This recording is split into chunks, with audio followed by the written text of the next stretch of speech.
Yo, yo, yo, what is the word? We are back. It's Hoops and Brews. It is the last episode before Christmas. So if you celebrate Christmas, um, happy if you celebrate Christmas, Merry Christmas. If you don't, happy holidays.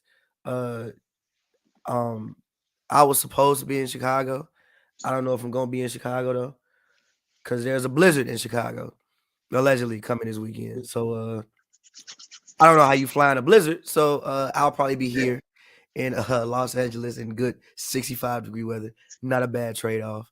But Joe, how you doing, brother? I'm good, man. 65 degrees. 65 degrees where? Here? It's Here. been like 50 Nah, every but I think day. but I It think feel it's like warming up. 50. Nah, it's so it. Bro.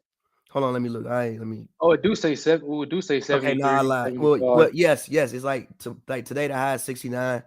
Tomorrow is 70. Then 70, 70. Christmas actually is 79. So it's a little. Oh, okay. It's not. It won't be brick anymore.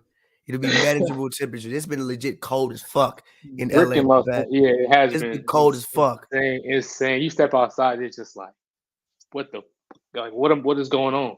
Facts. It's insane. Facts. But yeah, I've been solid. Influencing the youth. Like I told you, I've been on my coaching. Yeah. Shout out that. Yeah, out here. Yep, on me. It's cool. One thing, I know LeBron. I asked my eighth graders. I said, "Who the best player in the world?" Not a single one said LeBron. That's crazy. Who did they say? They were saying Luka, Giannis. Like KD only got like 2 votes. One said Tatum. One of them said Shea Gilgeous. Just like the typical, but like Shea pretty Gilgeous is insane. Ja. They like Ja. he Shea is is getting insane. he is getting 30. It depends on Shout like out Shea, but Shea is a insane answer. from an eighth grader. It's not that No, insane that's from an an eighth grader. insane answer Actually, from a it's unique from an eighth grader. It's like, oh, you must be paying attention. It's like you must really, especially compared to how they play too. So it's kind of like, oh, okay, It's a you play you Mad might watch. 2K answer. You said what? It's a you play Mad 2K answer. They probably done held man's down in his my team before. And he's like, yep, best player in the league. But speaking of one of the best players in the league, I think probably some of the biggest news since we last talked is Steph Curry. What was it? They said it was a labrum sprain. On his shoulder, right? Yeah, it was. I Or, know it showed him. I think it's like uh-huh. specifically was like a labrum sprain or something like that. But Steph Curry got hurt. Obviously, got hurt at the beginning of a very long road trip. Obviously, Warriors haven't been playing their best basketball. And now Steph Curry is hurt. So one do you think that they can quote unquote survive the next I guess month without Steph Curry? And two, how bad do you think this is for the Warriors? This is interesting. What I say was, like I said before the season started, like if you would have told me Curry would be out for like I don't know, they said a month, right? A month. I would think the Warriors team would stay afloat. They'll be able to stay afloat. Guys will fill in, plug in, you start pull, and everything will still be all right. But considering what we have seen, I think they're below 500 right now, 15 to 16, if I believe, and they can't win on the road at all. Like I think they're like one of the worst road records in the league, Yeah. and just a lot is going wrong with this team. So now it's kind of like this is Ron was supposed to be on here. This was his take. He was talking about this the other day, but he was like, "Hey, the Warriors, what if they tank? Would you hold respect for them if they tanked?" I'm like, bro, what? I'm Why would like, you tank though? that's what I'm saying. I mean, get Victor, but it's like they suck, and it's like I Yes, know but it's last time they tanked it was like everybody was hurt. That's what, right? yeah. Everybody was hurt. This time They didn't everybody. tank. They just sucked last time. They didn't tank. They just literally sucked. They actually just weren't good. I guess, but a lot of people, they don't really. They think Steph's injury wasn't as severe as he was saying it was. They like to run away with that line. Did he break his head? He broke his head in like what month was it? I don't I think think it was he like broke it. before game of the season. Wasn't it a wrist sprain? I thought he just. Nah. He actually broke his hand. It was like the fourth game of the season. And then you got to remember that season ended in March. Remember, he came back and then the pandemic happened. Oh, okay. He came back like 3 games before the pandemic like fully happened. But anyways, yeah, the Warriors. It's tough. Like it's dark days for Golden State fans right now. I see Poole. His numbers have obviously gone up. I don't think they've got any wins since Steph went down. Right now, they lost to Philadelphia. They beat Toronto. They beat Toronto, but Yeah. I mean, it's kind of tough. I mean, they don't really have too much. I mean, Klay Thompson is so iffy nowadays. He's either gonna go 3 for 19 or 12 for 18. You never know what you're gonna get with him. Poole running the offense is iffy. Nothing like what Steph brings out there. Draymond can't really produce offensively. They kind of missed their depth, I think, and then they haven't really got much from Jermichael. I know we were upset that they got Jermichael Green, but they haven't got much from him this They year. haven't got much from Jermichael Green. Yeah, they haven't got much from him. He kind of looks like a shell of himself. DiVincenzo is out with an illness. They But kind of missed their he's been depth. nice though. Dante has been nice. Dante fits. Yeah, they miss Otto Porter and they miss Gary Payton. It seems, and I don't know if they can make up for that production. They just brought Wiseman back up from the G League, but he's still only getting like 10, 12 minutes. Can he really impact the game at this point? So if they can, I mean, remain at this 500 range while Steph is out, that would be nice. But it's not looking too good for the Warriors right now. So I mean, I don't really know what to expect from them. I expect Poole numbers to be if you got Poole in fantasy, or if you want to trade for Jordan Poole in fantasy, right now is the time.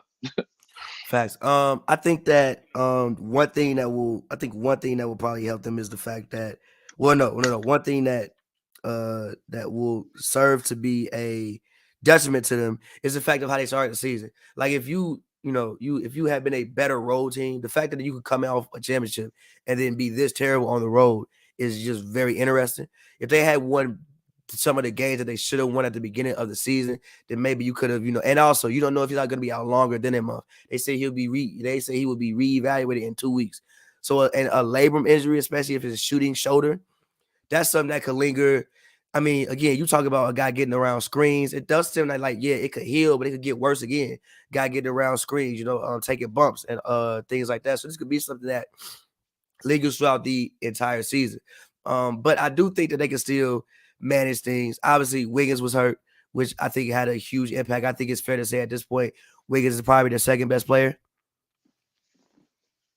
I guess that's kind of that second best player role is kind of for a toss up on that team. It's just like they kind of all over the place.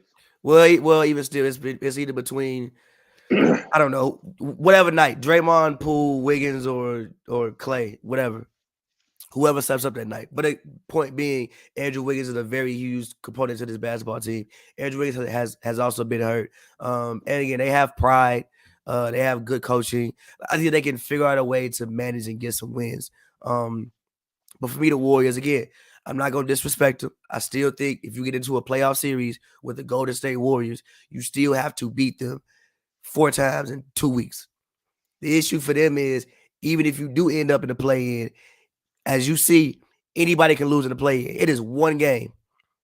Yeah, the Warriors didn't make it that 1 year. It is one game. Clay might go out there. And score 30. Clay also might go out there and go 1 for 17. Might start flagging that bitch and go 1 for 17. Poole may go out there and go off. Poole also may not do anything. I mean, you even saw the year with the Grizzlies when I don't think anybody thought the Grizzlies were going to beat the Warriors. The Grizzlies beat the Warriors, and the Grizzlies and Lakers beat the Warriors. So you don't want to get into a situation if you're the Warriors where the play-in is something that you have to do. Because again, when I look at the West, I don't think, especially in a one-game scenario, I don't think anybody is that far separated from anybody else. Personally, like let's see right now. Right now, if the playoffs, actually they wouldn't even be in the play-in right now. The play-in teams are Portland, Minnesota, Utah, and Dallas. I would assume Utah would maybe fall out the playoffs and the Warriors would fall in the playoffs. But right now, is it 10 plays 7 and 8 plays 9? For the play-in? Yeah. 10 plays 7 and 8 plays 9. Yeah, that's how it works, yeah. Mm-hmm. So right now, let's say if they got the 10 spot, you be playing the Blazers. Do you really want to play the Blazers in a one-game scenario? No. That's a toss-up. Like, do you really want to do that? Dame might go out there and get 45 and 10. Anthony Simons go out there, get about 25. Jeremy Grant go out there, start looking like pseudo KD. And then now you just at home for the year. So for them, I just don't think you want to get in you have to be careful to not get in a situation where you're in a play-in. So I think that is the thing that probably jeopardized the Warriors the most with this injury. And like I also said, this is a shoulder injury, a labrum injury, a tissue injury. They said that they don't think it needs surgery and they will reevaluate him in 2 weeks, but you don't know. I feel you. It's tough. It's not looking too good for the Warriors right now. I'm not sure.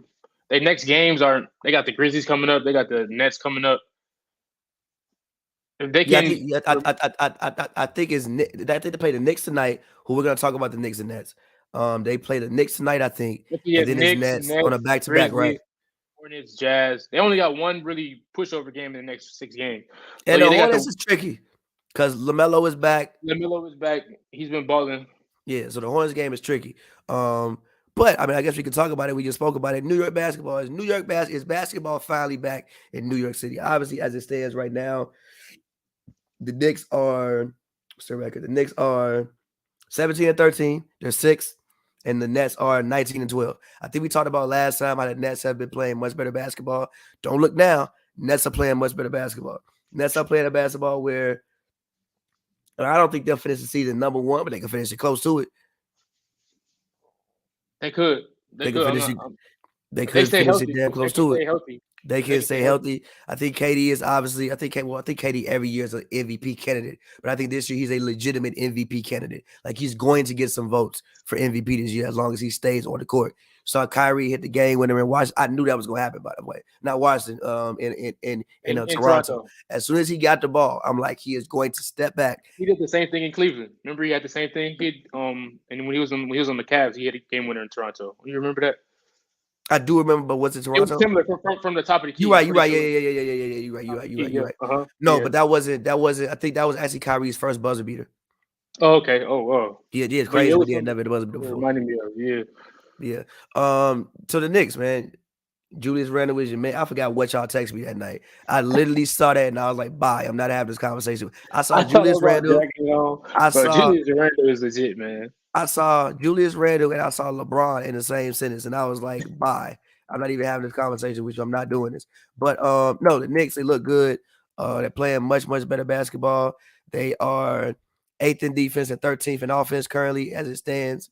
What do you think about the Knicks? Good to see. They're 8-2 in the last 10 games. They've been able to close out games. Jalen Brunson has been. Did you? I don't know if you saw the clip from the Bulls game. Did you see Randle? Yeah. Yes. That was probably the funniest shit. This man triple threaded for the whole 20 seconds. No, I didn't know. No. I thought you was talking about when Brunson dropped Dragic. Yes, I saw that. No, Caruso. Yes, I did see that. No, I didn't see Julius Randle triple threat for 20 seconds. You didn't see that play? Oh my god! 20 seconds. I didn't see him triple threat 20 seconds. 5 seconds left on the clock, bro. He triple threaded for 20 seconds. Pat Williams forced him to the right side, and he airballed the step back. That would have ended the game right there, but eventually in OT. They did obviously Brunson did his thing. But with the Knicks, I think they're a good team. I see they've been shopping. D Rose has been getting DNP. They've been shopping Cam Reddish. They haven't been playing Fournier, but I think that they've been playing good basketball. Brunson is looking like he's paying off. I think Dallas every day. Dallas, especially what's going on with that situation, they regret not re-signing Jalen Brunson, especially for a team like Dallas who doesn't really attract too many free agents and doesn't usually for whatever weird reason. Yeah, right. It's Dallas. Like they like if you look at their history, like they overpaid Chandler Parsons. They gave Wesley Matthews that big contract a few years ago. Just usually they aren't that team, and they let him walk, and he's excelling in the with the bright lights under him. I think he's getting like 20, 24, 20 like over the streak. Over the last like 10. I think he's averaging like 20, 24 game. He's closing games for him despite his size and whatnot. He's still really good. Mitchell Robinson's been holding down the paint, and Julius Randle is making that All-Star push this season. A lot of people didn't expect him. You said what? He'll probably end up being an All-Star. I mean, the Knicks keep winning. They might have 2 All-Stars. 2 All-Stars would be cool. Him and Brunson? Yeah, if they keep winning. I guess. I thought that RJ would take that step. He hasn't, but he's still been a good basketball player for them. No, RJ, I don't know if we ever getting that step from RJ. I don't know if we're getting that step either from RJ. But yeah, the Knicks has just been playing good basketball. They've been relying on their guys. And just sometimes Randle, he can shoot the heck out of the ball when he wants to, and he can get a bucket. The heck out of the ball is what you want to say. Sometimes he be having games where he make the heck out of the ball. He'll make 7 threes every once in a while. He shoots 33%. I'm just saying, if you look at like his over after seeing his box scores, he'll make this thing make 7 threes today. He's gonna make 5 threes today. It's like what? But they just have a well balanced team. Thibodeau is still stretching defense, all around well balanced team. Between those guys, and not really too much more. Hopefully, they can keep it going. I mean, I think since they shortened the rotation, I think that they've been playing much better. I think it gave people more defined roles. It sucks for D Rose that he was one of the guys that got clipped out the rotation. But shout out to D Rose for being a good leader. You saw what he said about, I think it was Emmanuel Quickly. Being He able was to like, humbly take it. Mm-hmm. yeah. Like, he said, yo, I had him over for Christmas last year, like, or Thanksgiving. Like, I could never hate on that man. So shout out him for taking it and just being a leader and being a veteran. Also, shout out Tibbs for trying to bring his offense into 2022. Because Tibbs used to have an offense that was very like, we're still in 2008. And it is 14 years later, my brother, you have to do something different. So shout out Tibbs for finally, like I said, bringing his offense into 2022. And yeah, Jalen Brunson is making the money look worth it. And again, like I said before the season, if you are, and we're gonna talk about this team too, because they don't deserve to play in Chicago with the way that they've been playing lately. But I said the Knicks this year, you want to aim to be like the Bulls from last year.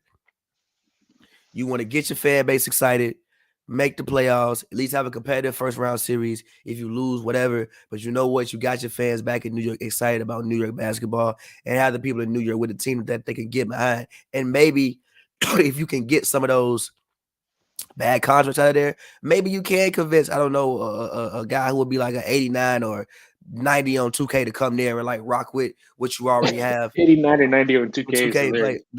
maybe you can get that to come rock with what you already have, and then actually have a team that is a legit conference finals contender. But again, good for the Knicks. Good for the Knicks. Like I said, I think the Knicks have been trying to find a point guard since Stephon Marbury, probably since like 2004. No matter the only thing I can remember outside of Stephon Marbury is the Raymond Felton era when it was winning. Yeah. He was getting the job done. Raymond fell when they had Jason Kidd for like 1 year, but that was like the remnants of Jason Kidd. So they finally found their point guard. I think he kind of embodies the city as well. Kind of tough, hard nosed point guard. And yeah, they're playing really good basketball, and I don't expect it to not continue. I don't think they're gonna consistently win 7 straight games, but I don't expect this to not continue personally. So yeah, I think that they will be a playoff team. It might be the play in, but they'll have something to say about it going down the stretch. But with the Nets, what are your thoughts on the Nets? Yeah, what are your thoughts on the Nets? The Nets, I mean, obviously, since they got rid of that very controversial start in the first like 10, 15 games, it was the Nets was hell.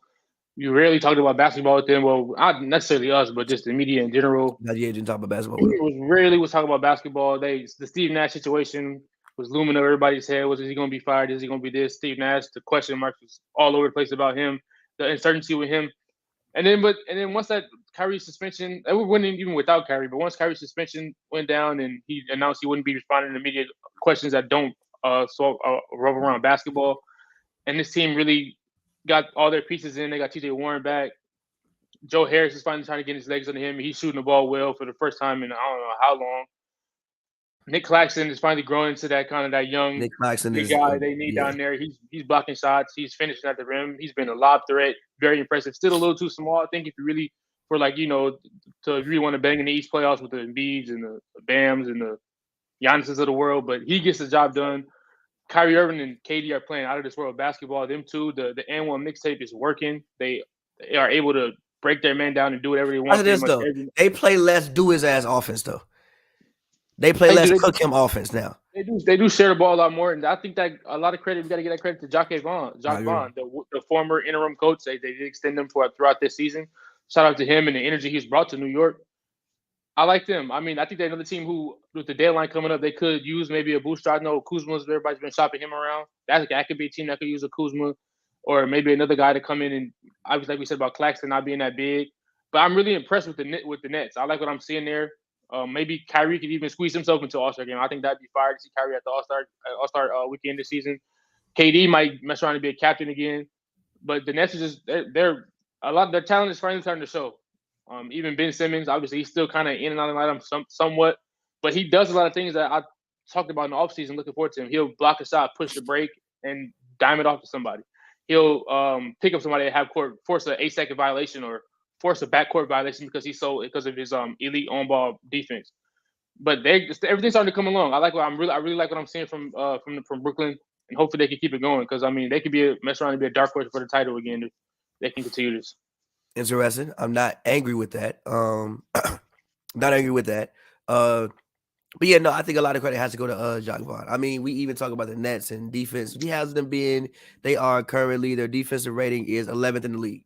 So at least they're competing on that side That's of the fair. ball. That's amazing. Obviously, you know their offense is going to be what their offense is going to be. You have Katie and Kyrie, two of the best one-on-one players. But again, it's less one-on-one offense when I watch the Nets now. Like before, I didn't like watching the Nets play. It was just them two dribbling, and we just gonna shoot something and see what happens. Like now, there's much less of that. Again, like you said, they share the ball. Also, KD is playing incredibly well. He's shooting 56% from the field, 36% from three, and giving you 30. That's what Yeah, he should be doing. yeah, Somebody his size needs to be that efficient. Also with Kyrie is shooting 49% from the field. He could be better from three. He's at 33%, which is probably some of his worst that he's been. But I think he'll be fine. Well, obviously he's already doing fine, but I think that will improve as the season comes along. And you're right. Nick Claxton, I think there was a game when he Toronto when he had 10 blocks, something like that. Was it 10 blocks or 8 blocks, something like I that? think so. Toronto game, he had all those blocks. Like he's being at least, like you said, at least a deterrent in the paint. Very good lob threat. He's also mobile. So like when he's in the game, you can switch everything. Obviously at the end of the games, he really can't shoot free throws, so you can't have him on the court at the end. You can't have him and Ben Simmons on the court at the end of games. But they have a very versatile team. Like I said, TJ Warren is a guy. Like obviously he's coming off injury, but the last time he played, he was getting 50 balls in the bubble. So you know, like he's a working play, man. Yeah, no, he can play. He's a scorer. He's a scorer. He's a scorer. He has consistently been a 17 to 18 point scorer in the NBA. He right-handed Michael Beasley. I'm not mad at that. Yeah, not at all mad at that. So I mean, I think for the Nets, just stay healthy and keep gaining confidence and keep believing in the system. And like I said, much credit to Jacques Vaughn and much credit to the organization for not adding to the circus by hiring Ime. I think that would have been just adding to the full circus. I mean, because even wasn't Jacques Vaughn even an interim coach before Steve Nash was there? So Jacques Vaughn has been there. He was an assistant, yeah, assistant before. So Jacques Vaughn has been there.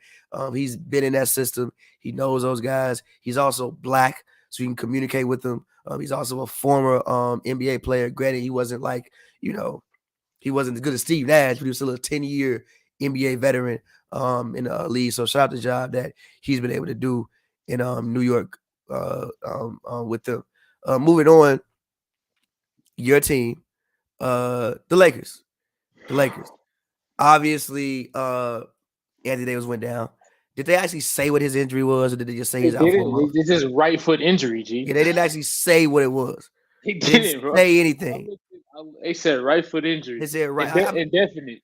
Actually, I'm gonna look. Anthony Davis. Minimum 1 month, indefinite injury. See, this injury has devastated me, man. Injury. Like I was really hoping that he beat the street clothes allegations this season. And once again, by the way, you gonna owe me money, by the way. It's a bottle. It's a bottle. Yeah, you're right. Nah, you can wait. Hold on, wait. So let's wait. Here's what it said. This is from Brian Windhorst. He said it's not good. It's not a sprained ankle, and it's not a sprained foot, from what I understand. It's something more concerning than that. But yeah, man, this is tragic. I mean, I was really hoping he could beat the street clothes allegations this year. Obviously, he can't. Like when I heard the news, it honestly devastated me. I saw SoFi Stadium for the first time on Sunday. I could not stop thinking about the AD injury and what this means for the Lakers. He was probably playing the best ball of his career. This is true. He's absolutely dominating. I think he's for the first time the LeBron AD duo. His finally came out. Like he pretty much just made it clear that he's the best player on the team. I think it's the first time he's actually definitively done that. In my opinion, I've always thought he's better, but right now it's just kind of it's not a question. And he was kind of the Lakers' way out. Like I just thought, with the Lakers, the way they play style, just get the ball to AD. It was that simple. Figure out ways to get him the ball, and he was going to carry us to a win. And I mean, him going down it sucks. I mean, I know it's kind of a lot of people tell me you should have known he was going to go down. He always hurt. Even my grandma was telling me what's wrong with that Davis boy? I'm like, dang, even you know this? I'm like, even you know this? I'm like, But yeah, it's just it sucks. It's a huge blow. I'm trying to think moving forward. I mean, I don't know if this means that they should just immediately try to make a trade now because you can't you can't just throw the season in. You can't just kind of throw the title in because you don't have your first round. Well, you have your pick. It's a swap. So as bad as it, you don't benefit from being trash this year. You don't benefit from that. So it's just like, does this mean that the FO should get rid of those two future first and whoever they can to bring in extra talent immediately? And if they do so, who? Like I see, even the Raptors have, I said they've been dangling like an OG Anunoby or something like that. I see they want a lot of picks. Something bringing a OG and a Gary Trent, bringing a Bojan Bojanovic from the Pistons. But I That's mean, probably the most logical thing, honestly, at this point to bring is it's like a Bogdanovich. My thing with the Lakers is also because I went to the Lakers Wizards game the other day. There was a huge drop off between Anthony Davis and the other bigs on the roster. There was a huge drop off. Thomas Bryant is decent. He's Yes, but it's not the same, brother. I agree. I know. Trust me. I know. I'm a It's big not the Lakers same. fan. He's decent. He's solid, but it is not the same. Yeah, it's not the same in any at all. His But finishing isn't the same. His hands aren't the same. His level of defense is not the same. It is not the same at all. Yeah, it just sucks. I mean, like again, they were playing better basketball. I did like the fact that they would at least fight. I mean, even now, I still like the fact that just because AD is hurt and they don't seem to be just like punting the season. You know, like they seem to be going out there competing and playing hard and trying to hold it down until he gets back and at least try to get in the play in. And again, like I said, play in, if you can get to a playoff series, you still have to beat Anthony Davis, LeBron James, and Russell Westbrook 4 times in 2 weeks if you can at least get there. But yeah, it just it also, we don't know if it's gonna be a month. We have no idea. We don't know what he did to his foot. It might be a tendon injury. It might be a broken bone. They didn't say nothing. So we don't know if it's gonna be a month. He might not play again. Chill, man. You talking about lower extremity injuries for a big man, and they didn't even tell you what it was. If it's if it's like a foot sprain, man's will be all right. Sprained ankle, man's will be all right. Usually when he be getting hurt, it'd be like a sprain, man's will be all right. They didn't say nothing. And you got to think if it's the minutes. He's had to play him and LeBron because of the fact that they would do this thing where they would fucking decide to put themselves down 20, then have to fight all the way back to come back. Him and LeBron have been playing a lot of minutes, bro. Like a lot, like that Boston game when they played the whole fourth quarter and overtime. That's now granted, game should have been over and over in fucking regulation. You just make 2 damn free throws. We ain't even have the conversation. But whatever. Philly game. They've been playing they played a lot of minutes on that road trip. Like, yes, I think they came away from the road trip. Was it 5-3 or something like that? Like, did they have a winning record?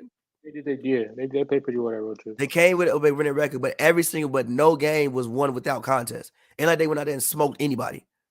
No game was won or lost without contest. Without contest. Without contest. So I mean, yeah, great for you that you in every game and competing. Like, that's incredible. But also, you got your guys. You know, AD got an injury history. You know, LeBron got an injury history. Now, granted, I just said LeBron's an injury history because at this point, he actually does. He's also 38, 39 years old. So you have a 38, 39-year-old man playing. What's LeBron averaging this year? Minutes played. It's like, you think for a month or two, can you get 2018 Brown? Can he do that for a month to keep this team somewhat? He gonna be hurt. Somewhat afloat. I mean, it's like the Lakers had a lot of. LeBron James is playing 36 minutes a night. Anthony Davis was playing 33 minutes a night. This team had to, like, we beat 2 of the best teams in the league. Should have been 3 of the best. We should have beat Boston. We beat the Pelicans. Beat Milwaukee in Milwaukee. Competed with a lot of the top teams. It's just like damn, is it really all cooked now? It's just too many minutes, bro. He's playing way too many minutes in some of those games, and that because then in my personal opinion, now granted, the Lakers have an issue where it's like ain't that many other options. You got $100 million tied up in between 3 people. You ain't gonna have that many other options. That's too much money tied up in between 2 or 3 people. I love the way Austin Reeves has been playing. Love the way Lonnie Walker has been playing. The rest of the signings, Patrick Beverly, ain't really worked out the way you wanted to work out yet. Now, I think he's been solid defensively, but I think you wanted him to at least be more around 38% from three, and not what he is from three. I do like the way Schroeder has been playing. I do like the way Dennis Schroeder 30 has been last playing. night, you know, He had it ain't really 30 matter. last night. It didn't matter. They got cooked. I mean, who else was playing? But yeah, I don't think it has to be all over for the Lakers, but I think they can at least stay afloat. I mean, what are they right now? They're like right now they are 13 and 17. They basically have the same record as Oklahoma City Thunder. Lord Jesus, we are in hell. I think they can stay around there. I think making a play in is going to be very difficult for them now, though. Because again, we don't know how long it's going to be. They didn't even tell us what. Anytime somebody has an injury and they don't tell you what it is not okay.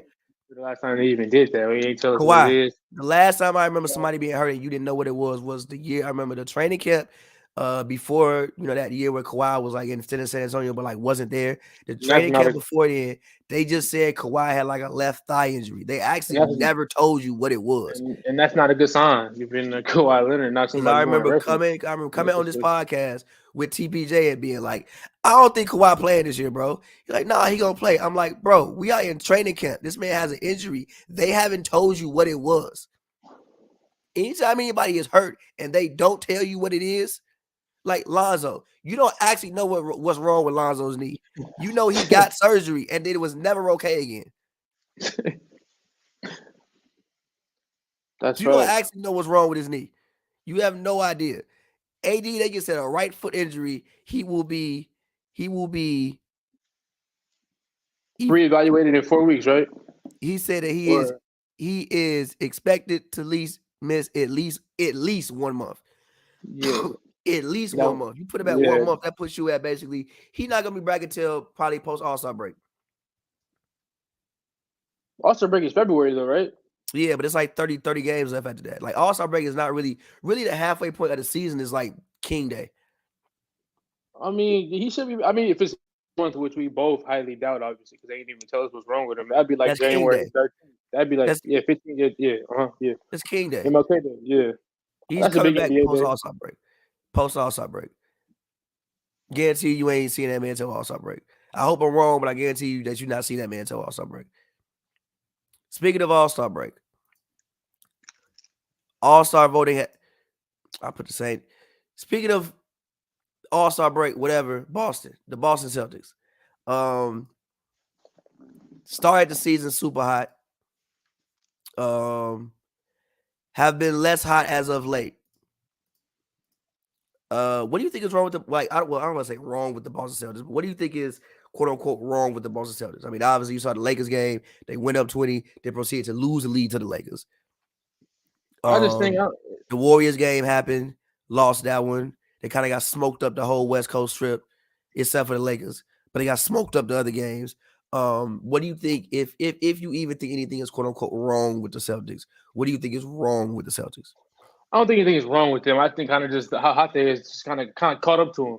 Like, I mean, they was playing some out of this world basketball, kind of separating themselves from the rest of the league.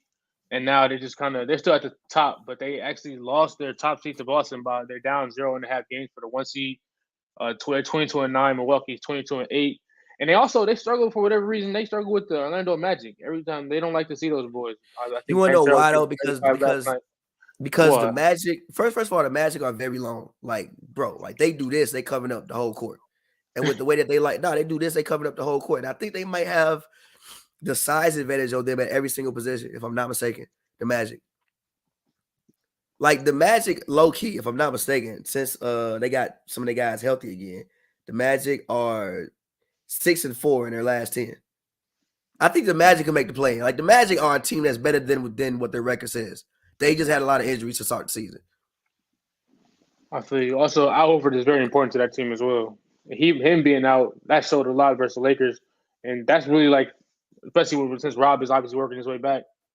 But no Al Horford, as old as he is, you can see they rely on him a lot to space the floor and protect the rim, and he still does an outstanding job of that. At his, how old is Al Horford? Like 36 minimum, 37 minimum, I think 36. Yeah. 36, that which is insane. The fact that they do still allow him to do that, but he's still very good. Like you thought that was going to be the last of him last playoff run. I told you, he still got something in the. But I don't know about that. I mean, he probably won't hit. What did he hit the versus the Warriors that game one? Like He's like never that. shooting like that ever again. He's not shooting No, like that again. no, But he's still a no. good player. What he did for the whole playoffs, he's never doing that ever again. He's never doing that. Like, do we remember Al Horford last playoffs? He's never doing that ever again. I say he can somewhat mimic it, maybe not as much, but he's still capable because his role isn't that big. And he understands what he's out there to do. So I don't think it's too much to ask of a veteran who can just knock down a three and go vertical when somebody attacks the rim with an IQ like him or for his position. But they just miss him a lot. And yeah, I mean, Jason Tatum and Brown are still playing out of this world. I remember I know you're a big fan of that movie Put on Brown. I seen what you was talking about. When What? and to tie it when AD missed the 2 free throws when Tatum came down. Oh yeah. But But the night before when he got actual defense played on him by the Clippers, what'd he do? Jason Tatum against actual defense is not the same human being. That's a lot. That's a lot. He is not the same human being. The Lakers had Patrick Beverley guarding him on purpose. Don't do that. Am I lying? But Patrick Beverley on everybody that's good on the other team. They always do that. He gonna turn around and shoot over him. Don't act like he only torches weak defenders though. That's one thing we're not gonna do. Who else do we be torching? Jason Tatum. Who else do he be torching? He don't torch the Magic. He done gave Jimmy Butler the work. He done gave KD the work. When he give Jimmy Butler work? He just dropped 40 on the Heat. Who was this? Recently? No, he gave him 50. He got a Heat 50 points. Was Jimmy playing? Was Jimmy playing? I'm about to look at the box score right now. This was on. Oh wait, let me see. Oh, that November. When they blew them out, was Jimmy playing? Tatum scores 49 points. Heat hold off Celtics 134-121. Was Jimmy playing? Let me see. Nah, Jimmy didn't play that game. Exactly. Jason Tatum against actual defense is not the same human being. Jason Tatum against actual defense is about to shoot 42% from the field. Jason Tatum against you know if you go on 2K and you go on like the fucking tendencies when they say ISO against average defenders and all that, Jason Tatum against good defenders tendency is on a 15. Jason Tatum against mediocre defenders is on 75. That's a cool narrative, but that's not true. And also with the Celtics, and also with the Celtics, one thing I just noticed is like if they don't make more threes than you, they're just gonna lose a game. They just basically try to outshoot you. If they don't make more threes than you, they're just gonna lose a game. It's at least that's what I've seen too many times this year when they have lost. He just didn't outshoot the other team. If they was gonna outshoot them, they would have won. When they don't outshoot them, they lose. Now, if I'm not mistaken, in like the last 10 games, the offensive rating has like they're still tops in the league, but it's tanked as far like the last 10 games. They just haven't been shooting well. To explain it as best as possible, they started the season shooting absolutely lights out. Recently, they just haven't been shooting well. This is probably the most basic way I can possibly explain it. The Celtics, I guess, but I mean they don't really have a paint presence. They don't really have nobody that can just. You know who should be the paint presence? The 6'9" man with the cool moves. Nah, he got cool moves. He don't got to. But the thing is, like again, I still think Tatum. Yes, but I still think too many times Tatum plays too far away from the basket, and I would just like to see him use his greatest advantage, which is his size. And I think too many times he's way out 26 feet away. He uses his size to shoot over people. I just feel like that. Like, for instance, even like KD, right? You see a lot of KD's points coming not from 26 feet away. Like no, they come a lot. Actually, a lot of them are pull-up jumpers in the mid area or in like mid-post area. Yes, he will hit a pull-up three, obviously, because I got to shoot a couple because I'm fucking KD. But Jason Tatum is still taking 9 threes a game, bro. What are we doing? You 6'10". 9. Wait, he can't shoot 9 threes a game? What's his percentage? 35. Okay. Why you can't shoot 9 though. threes a game in 2022? If this was fucking 2010, I'd agree with you, but not in this era. That's what you do. You shoot. That's Listen, what your best player does. They shoot listen. 9 threes a game. Unless your best player is Zion Williamson or Giannis Antetokounmpo, he's gonna be shooting 9 threes a game. Jaylen Brown takes 7 and he shoots 33%, and Jason 7 Tatum takes 9, he shoots 35%. I think both of them shoot too many threes. I think their main advantage that they have, especially at their position, is their size, and they don't use it good enough. Show me 2 best player, top tier players that's not Giannis or Zion that don't shoot 8 or 9 threes a game. Who doesn't? You can't name nobody besides outside of them 2 outlets.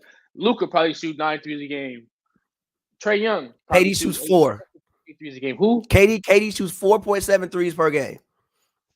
KD's from the old school though. He from what the fuck you mean? KD shoots 4.7 threes per game. Now you know what? Now you know what? Now I'm about to go through the rest of the damn league, and everybody who's 16, I'm about to pull it up. Who else you want me to look up? How many threes does Larry fucking Marketing shoot per game? How many threes is Julius Randle? 7. I just saw Julius Randle. 7. Larry Marketing shoots 6.5 threes. Come on, bro. That's a lot. He's supposed to be a shooter. Let's see who else. Who else? Who? First of all, why is Kelly Oubre top 20 in points? Did you know that? Look at Paul. Wait. Did you know Kelly Oubre was top 20 in total points? No, hell no. I didn't know that. No. I knew he was having a decent season, but I didn't know that. Paul George, look at how many threes he shoot up. Paul George getting up. I got Paul you George right now. Putting that bitch up, but I don't. But it ain't. I guarantee you, it ain't 9 though. Paul George be putting that bitch up, but it ain't 9. Paul George is 7.5, and he be putting that bitch up. So I know Tatum be putting that bitch super up. I'm just saying. I think one of the biggest things Tatum has. How many threes Anthony Edwards shoot? It ain't 9, G. Ain't none of these people taking 9 threes, bro. Just Steph. How many threes does Steph Curry take? None of these niggas also. Steph Curry shoots 11.6 threes per game. So you mean to tell me Jason Tatum only takes 2 less threes than Stephen fucking Curry? You don't find that troubling? You never seen Tatum shoot the ball? Look, it's one of the most beautiful motions you can watch. I'm telling you, he got the coolest moves of all time. That shit still be 2 for 9. Where's 3-point attempts at? So you mean to tell me Jason Tatum should only shoot 2 less threes than Stephen Curry? It works. He top MVP candidates. It works. Listen, what I'm saying is this. I think he would be better served. You say they don't have a paint presence. I agree with you. I think he would be better served and his percentages would be better. I think Jason Tatum would be better served. And they would be even more of an elite team. And I still think they have still kind of a streaky offense if he was more above 50%. If he could shoot 53%. You want to know how you do that? You go to the mid post more. You know the shot he hit on fucking LeBron? You should be shooting that way more. I guess. See, last season, Anthony Edwards shot 8.4. And that's Anthony Edwards. He can't. He's a guard. He probably do that. He taking too many. The best thing the best thing Anthony Edwards has is his athleticism. Fucking use it. He don't use that shit this season. He said he got 2 bigs in the paint to cut the rim off, so he can't. He did say that. No more. I'm just saying. So again, I think the reason why Boston's offense always looks. Donovan Mitchell shoot 9. He shot 9.8 last season, 9.1 this year. Donovan Mitchell is a 6'2" guard. I bet he does shoot 9 threes a game. Come on, but he's athletic as shit. Donovan Mitchell was like Thomas height. But he's athletic. Okay, he's still a 6'2" guard. He is a 6'2" guard. He gets compared to Dwayne Wade, G. What the fuck? He is a 6'2" guard. If you even look at court and floor positions, his shots should be coming from there. Jason Tatum is a 6'10", actually power forward, really. You should not be taking 9 threes a game. We have a fan question. Have you seen any improvements in Tatum and Brown games since the finals? Not. I mean, I see they're a little more efficient. I know that they're more efficient this season, but not really. I just think. I mean, they score more. To say they definitely they're both having career. I'm pretty sure, but these are both. Tatum is around. I mean, JT is around like 27 this year. Last time I saw it, I know Tatum is 30. They're scoring more this season. I think that they're just the league. They figured it out. Kind of. They know how to get to what they want to get, and they can get it. Whether if it's a step back 3 or if it's a dunk, a mid range shot, and they have the skill set to do what they want to do pretty much on the court from all 3 levels, and they just are mastering it in the Boston offense. I like Joe Mazzulla and what they got going on over there. But it seems like they're just getting older and they have the skill set to pretty much do what they want to do in today's league. I think they have a better idea of seizing the moment. I think that's probably the biggest improvement. They have a better idea of seizing the moment, and I think Tatum is only 6. and I think Tatum has been better defensively. I think he has a case to be first or second team all defense this year. So if I'd say the biggest improvement, I would probably say for him is in that area. But moving along, a couple more topics before we get out of here. We kind of spoke about it. Should the Wizards and the Aurora Bulls blow it up? I'm not just naming them. I'm not calling them Chicago Bulls. Is that a city in Illinois? Yes, they are the Aurora Bulls. They are the Aurora Bulls. They should be moved to the suburbs for their performance so far this season. I think I tweeted this the other day. I think the Washington Wizards have the worst situation in the NBA. But that's fair. But they're one decision away from not being in that. Here's the thing, though. I think somebody tweeted this to us. I don't think any of their pieces that they have, if they trade, would bring them back enough to make the other person build around the ball. Now, you can trade all these people and just fucking suck, which I think they probably should have done a minute ago, because they keep insisting on trying to win. But, like, they're not terrible, but they're not good enough to actually win basketball games. But they're not terrible enough to get the number one pick. Mm-hmm. I mean, all they trade Kuzma. I mean, Bill could get something light, shut him down for the rest of the year, and they could easily Porzingis something bound to happen to him, and they could easily be right in that tank, the tanking crew. I mean, is there one simple decision away, couple moves away from being right there where like, oh, I mean, now we know what direction this franchise is in. They just got to make decisions soon because I feel like they are stalling. They have been putting it off for years, where it's like, what are y'all trying to do? But they just the front office has to take an initiative amongst themselves and do something about it to where they have a direction. I think Porzingis has an expiring contract, if I'm not mistaken. Oh, for real? Let me look. Yes, Porzingis has I think. No, it is a player option. So this is player option for next year. I'm assuming he's gonna opt in for $36 million because who's gonna pay him $36 million? Let me look at Kyle Kuzma. If I'm not mistaken, Kuzma's deal. I think he has 2 more years left, right? 2 more years left. I think Kyle Kuzma has 2 more years left on his deal. Kyle Kuzma has 2 more years. His is the player option at $13 million. It's a little bit easier to get off. Bradley Beal has the contract from the gods. Bradley Beal is getting oh my goodness. This is insane. Bradley Beal is getting, I don't even know how much money this is. A lot of money until 26, 27. So their 3 main guys are obviously Kuzma and Porzingis are less locked up than Bradley Beal. I think Bradley Beal is a hard contract to trade. Who was trading for that? For Bradley Beal's contract? You don't really have to trade him though. You can kind of still use him as a building piece you're building around. You you have no choice, but like, do you think you can build a winner around Bradley? I don't think so. I think you have to have somebody else around Bradley Beal.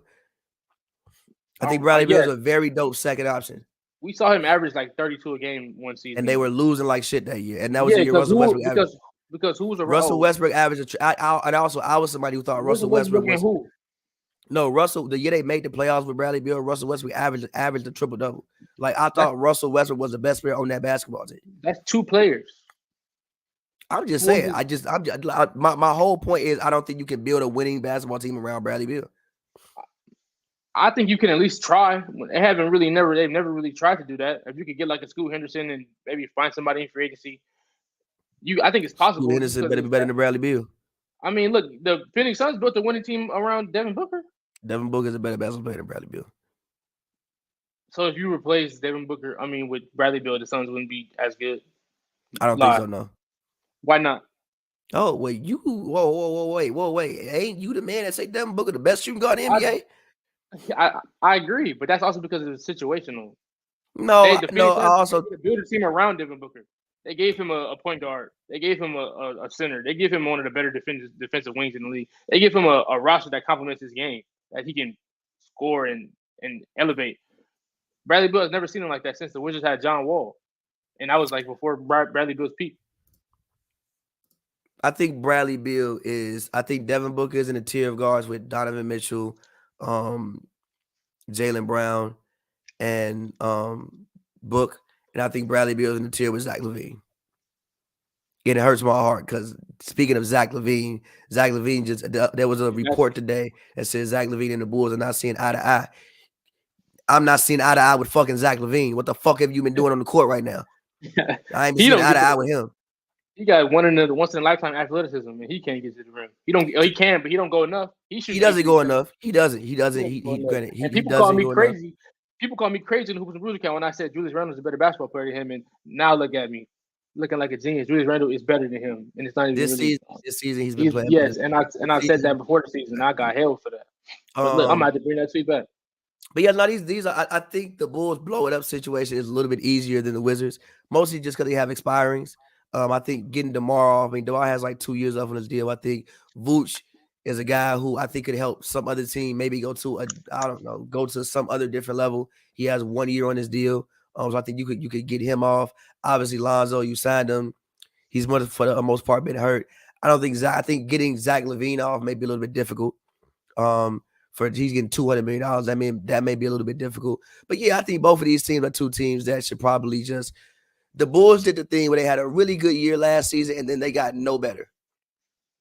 And everybody in the Eastern Conference got better than the Bulls. And they didn't get their they didn't get their point guard back. I think a lot of people in the last year were expecting at least Lonzo to have Lonzo by at least December or January now. And that the only news we got on that is no. Like, you're not going to be getting it back no time soon.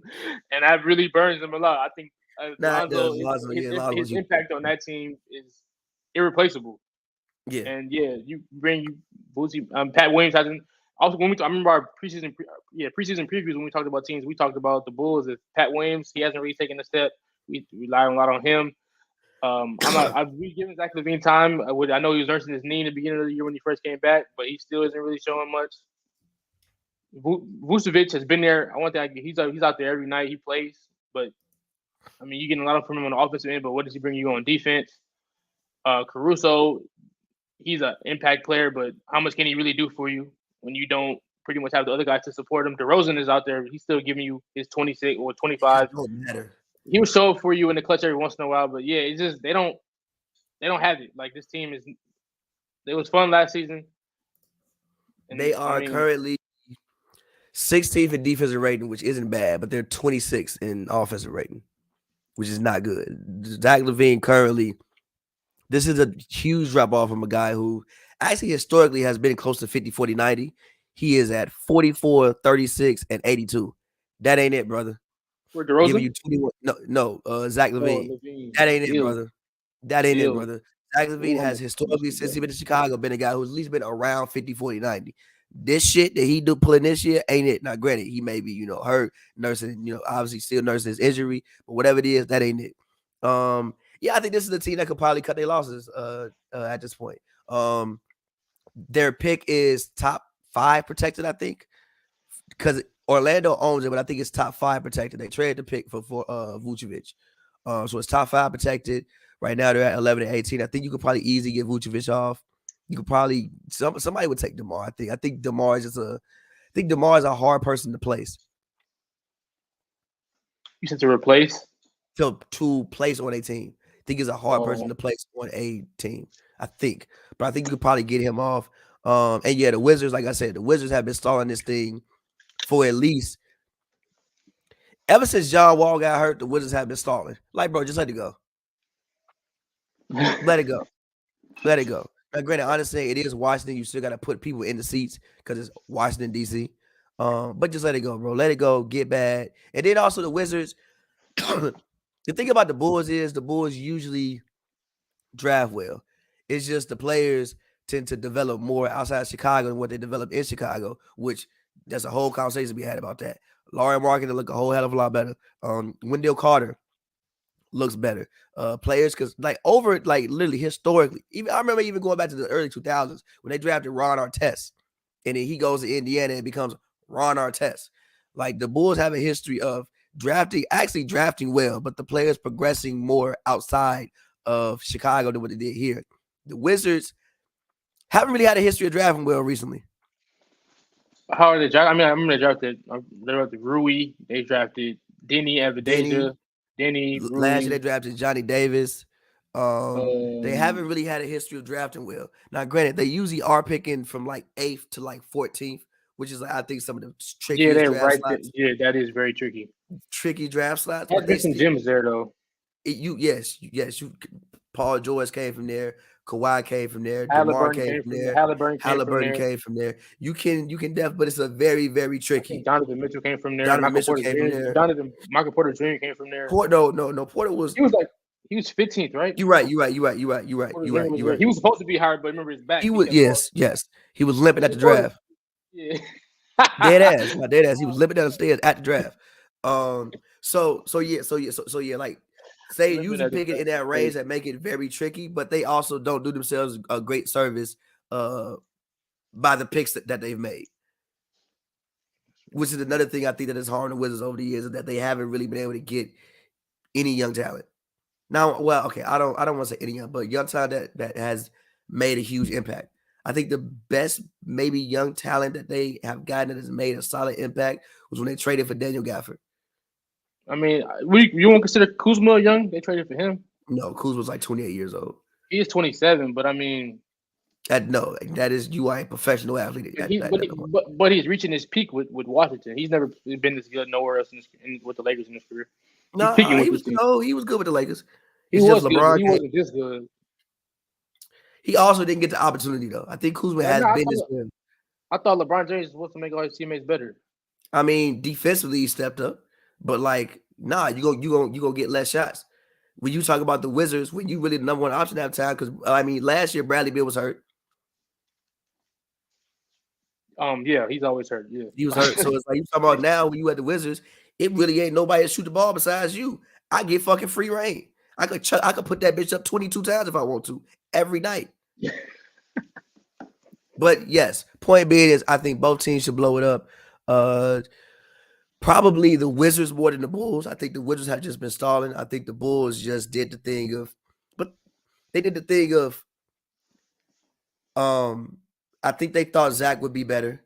I think they obviously thought Lonzo would be on the court.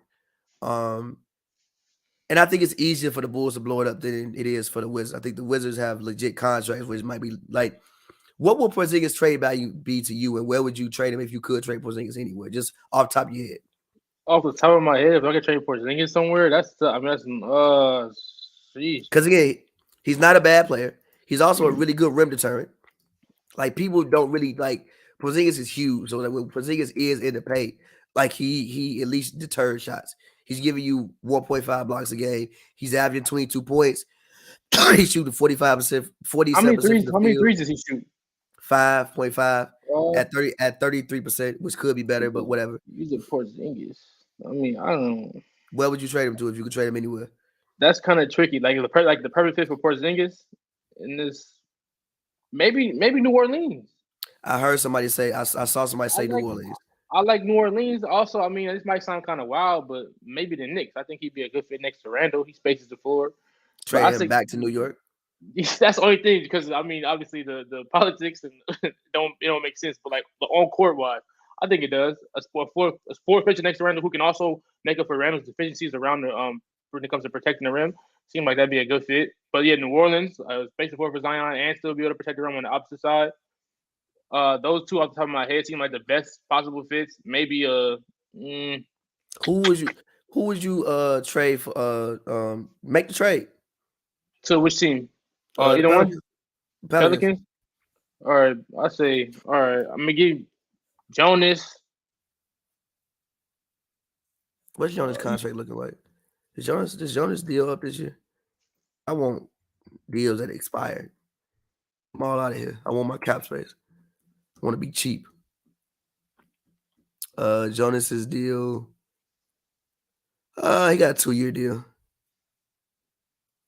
I mean, that don't hurt Washington take over. They're not really trying to win anyways. But give me Jonas, some like a Kara Lewis Jr. and like a second round pick. Now they got young talent forever, so I'm not mad at that. They do. But yeah, that helps them. I mean, they get another young point guard to. I like Monty Morris, but I mean, he's not your long term point guard, He's obviously. not your long term So point you guard, get but something. he has been having a good season though. He has been having a good season. But yeah, just one of those teams. Porzingis is kind of tough. I mean, he's had coming from the Mavericks. Him and they say him and Luka didn't get along too well, and then obviously New York was a Phil Jackson thing. Even though Phil Jackson is not there anymore, those were two situations that were pretty controversial when the way they played out. But I mean, yeah, those two off the top of my head, send them to New Orleans or I can't say back to New York. I mean, I guess yeah, back to New York. Phil ain't there no more, but those two probably are the better fits for him. Fair, respectable. Not mad at that. Moving on to our last topic, the team that I am blessed to be able to cover, the LA Clippers. I'm gonna talk about the LA Clippers.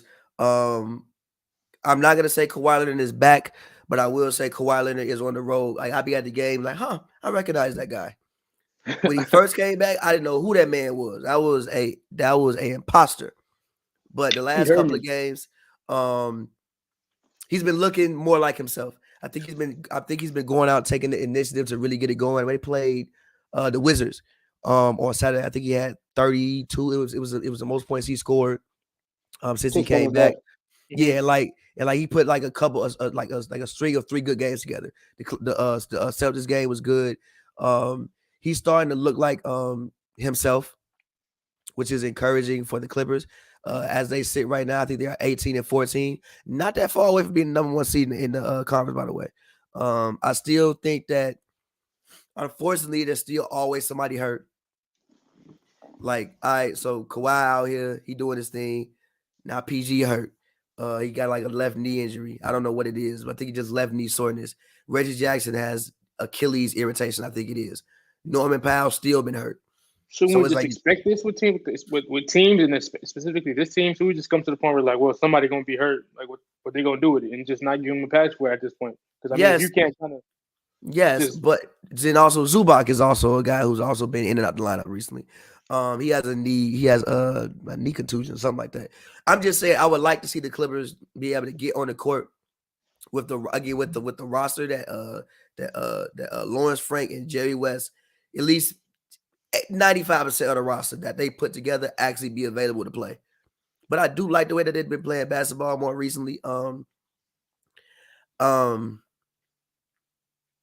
it's just hard to get a feel for like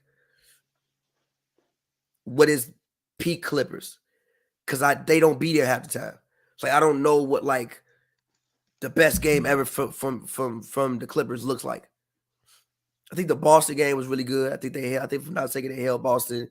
The defense has been good all year. I think that they've been hanging their hat on that all year. They've held a couple teams under 100 points. I think they held the Wizards under 90 points, which in 2022 is insane. So that's one thing that they've been able to hang their hat on. But like offensively, I still don't know what the Clippers firing on all gears looks like. but yeah, just to pretty much piggyback off you said, like it's hard to really gauge or gauge this team for what they. But I mean, do we really like? We saw them. What was this? This was the year the Suns and the Bucks played in the finals. What was that? 2021. Yeah. That don't they still have for the most part? They still have the same pieces from that team, correct? Yeah, but they added some people in. They added like Norman Powell. Um, Like they I added mean, a couple people in. John Wall, Norman Powell, a couple of dudes, but like for the most part, it's still the same core. Zubac is still there. Man, we saw a lot of him that season. Morris was still there. They still pretty much had the same core. So like, do we really need to see them at this point? I mean, we know what the team's capable of if they are. Like that was probably the year for them to actually win a championship, and then the injury bug hit them again. I don't think you really need to see too much of them now. If they can stay around this range, or like you said, even get a higher seed to get a easier first round opponent, this team will be all right. Like you said, Kawhi Leonard has already a question mark everybody had moving into the season because Kawhi Leonard hasn't played basketball in so long. Is will he still look like Kawhi Leonard? And like you said, over the past couple of days, 31 uh, versus Washington, he looked good versus pretty much one of the top small forward in the league right now, Jason Tatum. And I think that speaks volumes alone. If you still have Kawhi Leonard able to do what Kawhi Leonard has been able to do pretty much for his entire peak, then you can't write this team off. I think with that and the additions they have made, I think the Clippers will be fine as long as they can. You said 18-14, right? If they can stay around Yeah. that range, then they'll be all right. I Like mean, I don't think looking at their schedule coming up, I think they really have a time to gain some ground. You have they. Washington tomorrow. No, not Washington. You have the Hornets tomorrow. Then you're at Philly. Then you are at the Pistons, at the Raptors. You go at the Celtics, at the Pacers. Heat come back day after New Year's. Then you add the Nuggets, T-Wolves, Hawks, Clippers, Nuggets. It's not a terrible schedule coming up, right? I think I think you play enough good teams to find out something, and you play enough bad teams that you can stack up wins. So I'll be very interested to see them over the next game. But the main thing is, like I said, I think that matters the most is Kawhi Leonard is looking like Kawhi Leonard again. I think by granted his efficiency for the most part still hasn't been great. The Washington game was better, but his efficiency hasn't been great. But I think that by All-Star break, Kawhi Leonard will look like Kawhi Leonard, like will fully look like, oh shit, I know that guy. So yeah, I mean, I think we can leave it there. Do your All-Star picks real quick. Oh, All-Star picks. You like the whole 12-man roster? Nah, just do starters. We can just do starters for now. Well, Western Conference, I think Ja Morant, yes.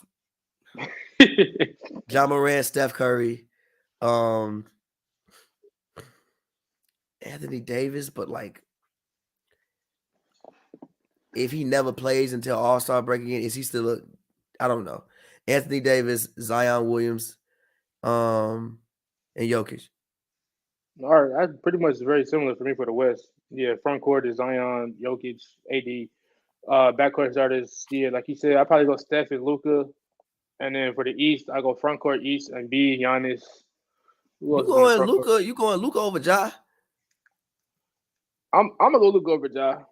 Yeah, it's not by a lot, but like I mean, I just feel like it's kind of. I feel like Steph and Luka are gonna get the votes. So I mean, that's pretty much. I don't know, man. The kids love Ja.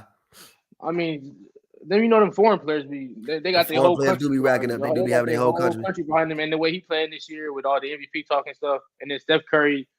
I think Luka and Steph Curry fan base is on a whole nother level than what Ja's fan base is. So I'm gonna go with them, and then on the East, front court Giannis and B, KD, and then the backcourt is gonna be Donovan Mitchell and Donovan Mitchell.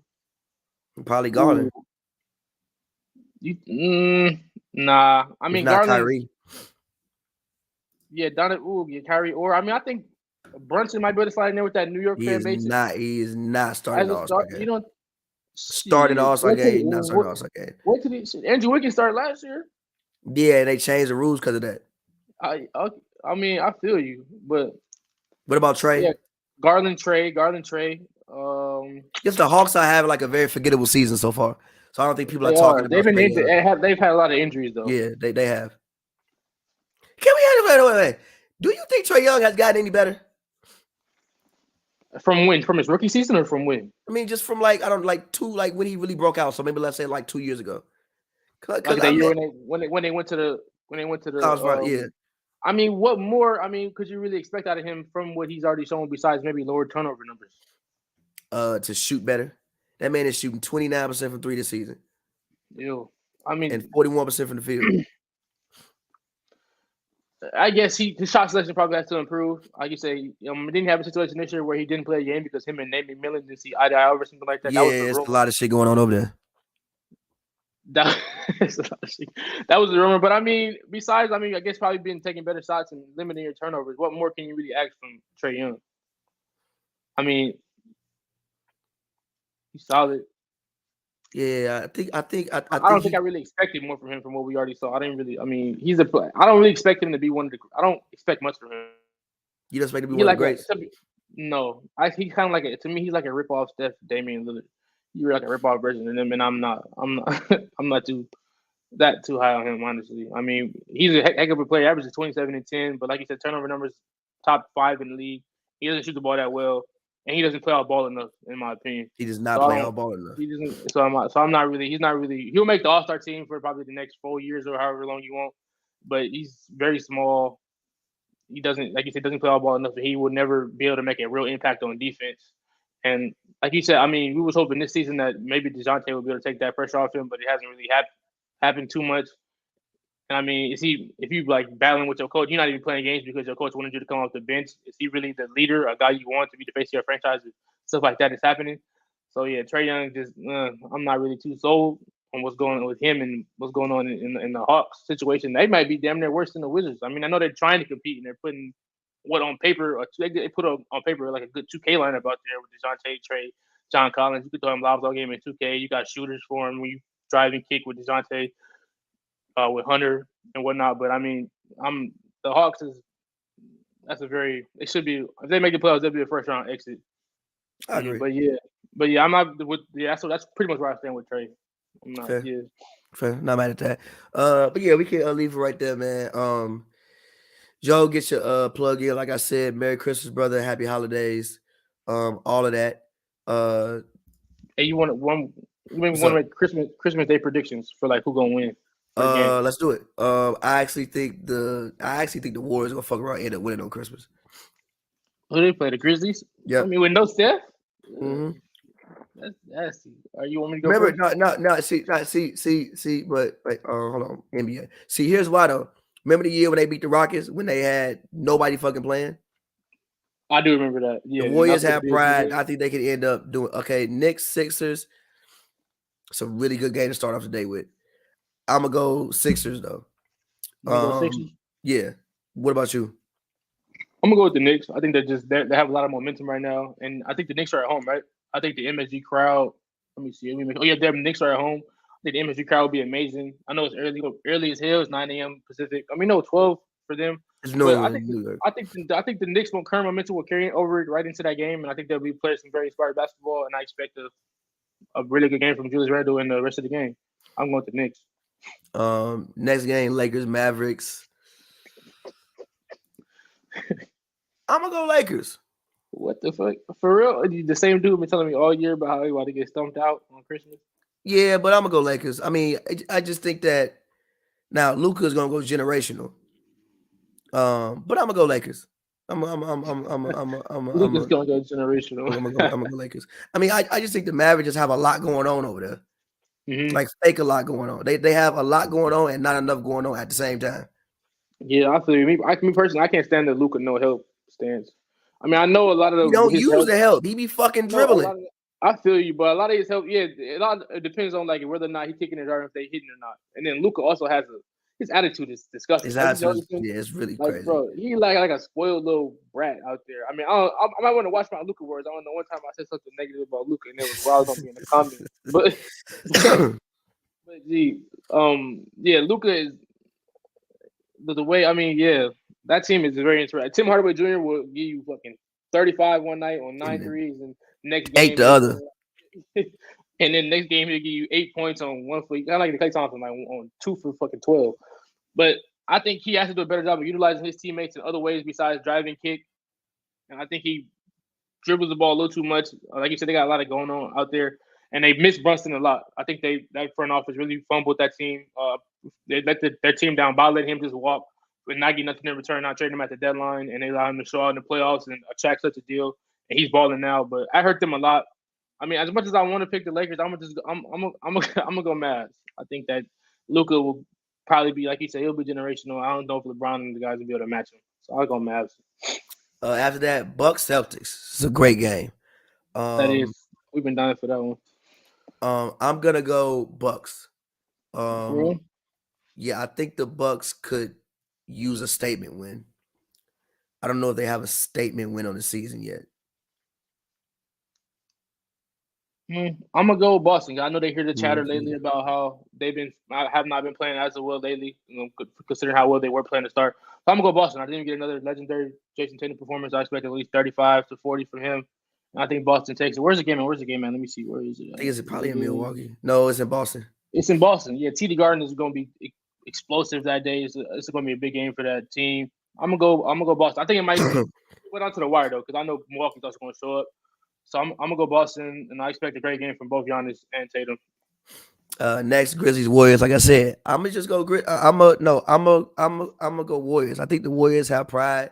I think they have pride. They have a system that works, and I think the Grizzlies gonna be smelling themselves a little bit. Either the Grizzlies gonna walk in there and beat the living daylights out of them, I mean, like destroy them by like 25. Or the Warriors are walking there, play, they have some respect for themselves, and they'll win a close game. So I'm actually pick the Warriors on that day because again, I think the Grizzlies gonna come in there smelling themselves. So I'm gonna pick like I said, the Warriors to win on Christmas Day. What about you? Yeah, I'm going to go ahead and agree with you on that one. I think just the fact that the Warriors are vets and they know everybody's going to be watching this game. Draymond, like you said, he struggles to get up for games versus Indiana in You gonna be up for that one? January in Indiana. He'll be up for this one. He'll probably be talking to the guys. He'll be screaming at them in the locker room. He'll get the message across that this game does matter. We need to send a statement. I'm tired of hearing Kizzy Perkins and Stephen A. and all these guys down talk on us. Let's show the league. Whenever they get the chance to show the league, they can. Still, like they beat the Celtics that Saturday night on prime time. Whenever they get the chance to do stuff like this, they usually pull through. So I'm gonna agree with you on this. I'm gonna go with the Warriors. I actually type triple double type from Draymond, Poole to show up, and you probably get you get good Klay Thompson on Sunday. Last game of the night, Suns Nuggets. This is the I am knee deep in whatever I've been drinking all day game. I am knee deep at this point, and I barely watched the game. Who do you got? Suns Nuggets. Who you got? Suns Nuggets. Oh, that's gonna be like you said. It'll be a good game. I noticed the Nuggets still don't have Michael Porter Jr. back. I'm not sure if he'll be back by then, but I'm gonna take. I'll go Suns, just because the Suns. I mean, the Booker should be back by then. I know he has a minor injury. I'm gonna go to Suns. I'm not really sure why, but I think this will be a toss up. Both these teams are pretty kind of evenly matched out, if you ask me. But if the Suns, I'll go Suns just because. Also, did you see Jokic's stat line of the day? Yeah, against the Hornets, I think it was like 40, outrageous. It was like 40. It was 40 rebounds, 11 it's like 40, 32, and like you can't even do it on 2K, bro. This might be the most toss-up game out of everything. The Suns Nuggets. But yeah, I'm gonna go Suns. I think Suns edge them out. I think we get a great Booker game on Christmas. And yeah, who you got? The game is in Denver. Oh, it's in Denver. Okay. Play devil's advocate. I guess I'll go to Nuggets. Obviously Jokic is Jokic. I think Aiden has been kind of up and down this season. He held me down. He fucking didn't hold me down last week because he got hurt mid game. But he held me down this week. He gave me 32 against the Lakers last night. He got the win over me. It's all love. It's all love. It's all love. It's all love. It's all love. But yeah, I'm gonna go to the Nuggets to win this game. Again, it's in Denver, Christmas night, Mile High State. Well, not Mile High, but Pepsi Center. I'm gonna just go to Nuggets to win. Like you said, I think it's a toss up. Anything can happen. So we'll see. Analyst of Nick, shout out to you, bro. Appreciate you for the donation, man. Thank you. Happy holidays to you and yours. Pelicans versus Bucks finals would be fire. The Bucks would beat the shit out the Pelicans. It would not be as fire as you think it would. They would beat the living daylights out of them. But yeah, Zion do about 2 cool dunks. But yeah, man, as always, man, thank all y'all for watching. It's almost been another year of Hoops and Brews. Joe, shout out you for being a part of the show for consistently for the past, I don't even know how many years at this point. So yeah, shout out you, shout out all the fans that consistently have watched us watched us ramble about basketball for the past 7 years. Appreciate you. Yeah, man, until next time, it's been Hoops and Brews. Joe, you got a plug, you want to get in it or anything? Y'all be real quick. Yeah, just give me on Twitter at the Joel, JOLTSS, Instagram, Joel R. Wilson. Thank y'all for tuning in and have happy holidays to you all. Hopefully y'all enjoy these Christmas games. And yeah, that's pretty much it. And as always, man, follow me on Twitter at Pavy World, PAVY World, all one word. Like I said, Merry Christmas, Happy Holidays to all of you. And until next time, we'll see you.